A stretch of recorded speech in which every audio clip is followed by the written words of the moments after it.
সাদেককে ধরে নিয়ে আসা হলো। ধরে নিয়ে আসার পরে যখন বাদশাহ দরবারেতে হাজির করা হলো, বাদশাহ দরবারেতে হাজির করা হলো, বাদশাহ জাফর বিন সাদেকের চেহারা খানা দেখি সিংহাসন ছেড়ে দিয়েছে।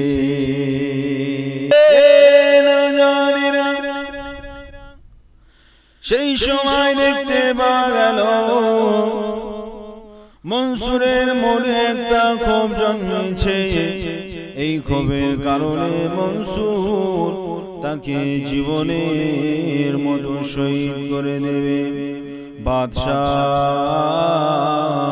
এই কথাটা রাজদরবারে যারা কর্মচারী তাদের কানে কানে, গোলামদের কানে কানে গিয়ে বললেন, তাদেরকে ডেকে বললেন, তোমরা যেখানেই জাফর সাদিককে পাবে সেখান থেকে ধরে নিয়ে আসবে, আর তাকে পৃথিবীর জমিনে রাখা হবে না।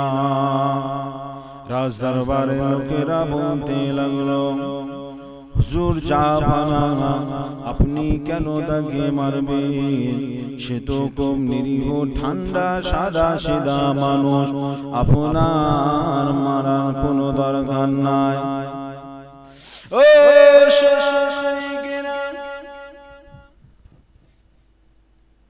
রাজদরবারের মানুষেরা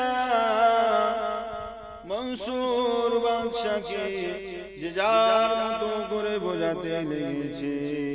মনসুর বাদশাহ কিছুই বোঝে না, কোনো কিছু মানার চেষ্টা খানা করে না। মনসুর বাদশাহ কারো কথা গুরুত্ব না দিয়ে আল্লাহ নবীর বংশধর, আল্লাহ নবীর আহলে বায়াত জাফর বিন সাদেককে হাজির করা হলো। হুজুর জাফর বিন সাদেকের কাছে গিয়ে বলছে, হুজুর আপনাকে আমাদের দেশের বাদশাহ মনসুর আপনাকে ডাক দিয়েছে, হুজুর আপনি চলুন। ও সোনামানিকেরা, মনসুর বাদশাহ কি বলেছিল? রাজ দরবারে যারা দায়িত্বশীল গোলামদেরকে বলেছিল, আমি যখন মাথার টুপিটা খুলে দেব, মাথার ক্যাপটা যখন খুলে দেব, মাথার টুপিটা যখন খুলে দেব, তখনই তোমরা জাফর বিন সাদেককে শহীদ করে দেবে। রাজদরবারে হাজির করা হলো, জাফর বিন সাদেক হাজির হয়ে গেলেন। বাদশাহ জাফর বিন সাদেককে ডেকে পাঠালেন। জাফর বিন সাদেককে ধরে নিয়ে আসা হলো। ধরে নিয়ে আসার পরে যখন বাদশাহ দরবারেতে হাজির করা হলো, বাদশাহ দরবারেতে হাজির করা হলো, বাদশাহ জাফর বিন সাদেকের চেহারা খানা দেখি সিংহাসন ছেড়ে দিয়েছে। জোরে হবে না? সিংহাসন ছেড়ে দিয়েছে। ও সোনামানিকেরা, আল্লাহ পাকের ওলি হযরত জাফর বিন সাদেক তিনি সেখানে দাঁড়িয়ে রয়েছে। রাজা সিংহাসন থেকে নেমে এসে বাদশাহ জাফর বিন সাদেকের হাত ধরে ক্ষমা চাইছে, হুজুর আমাকে ক্ষমা করে দিন, হুজুর আমার ভুল হয়ে গিয়েছে, হুজুর আমাকে মাফ করে দিন, হুজুর আপনি চলে যাবে, হুজুর আর এরকম ভাবে আপনাকে পাঠাতে পারি না, আপনার যা কিছু প্রয়োজন আপনি সেগুলো বলুন, আপনার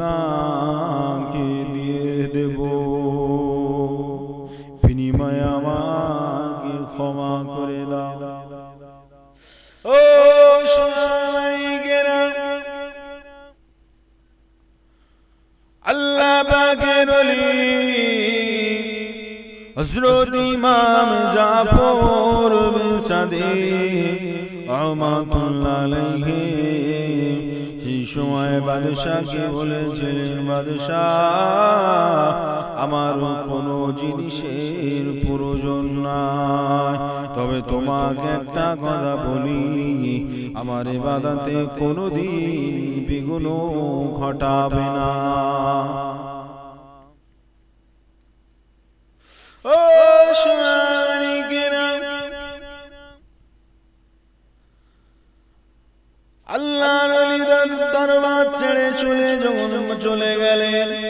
রাজ দরবারের মানুষেরা বাদশাহ মনসুরকে জিজ্ঞাসা করছে, ও বাদশাহ, আমাদের জাহাপনা উজিরে আজম, আপনি কেন তাকে ছেড়ে দিলেন? আপনি কেন তাকে দেখে আপনার রাজসিংহাসন থেকে নেমে এসেছে? কি রহস্য খানা একটু বলুন। সেই সময় বাদশাহ মনসুর বলতে লাগলেন, ও রাজদরবারের মানুষেরা, ওই বুজুর্গ ব্যক্তি নবীর খানদান হযরত জাফর বিন সাদিক যখন আমার দরবারে এসেছে, আমি তখন দেখতে পেলাম তার পিছনে, তার ডান সাইডে একটা বড় কালো রঙের সাপ, কালো রঙের সাপ আমার দিকে তাকিয়ে রয়েছে। সে যেন তার ভাষায় বলেছে, যদি জাফর সাদিকে শরীর থেকে যদি একটা লোম যদি ছেঁড়া হয়, এখনই ধ্বংস করে দেব, এখনই তোকে বরবাদ করে দেব। আমি ভয়েতে ভয়েতে জাফর বিন সাদিককে ছেড়ে দিলাম। জোরে হবে না।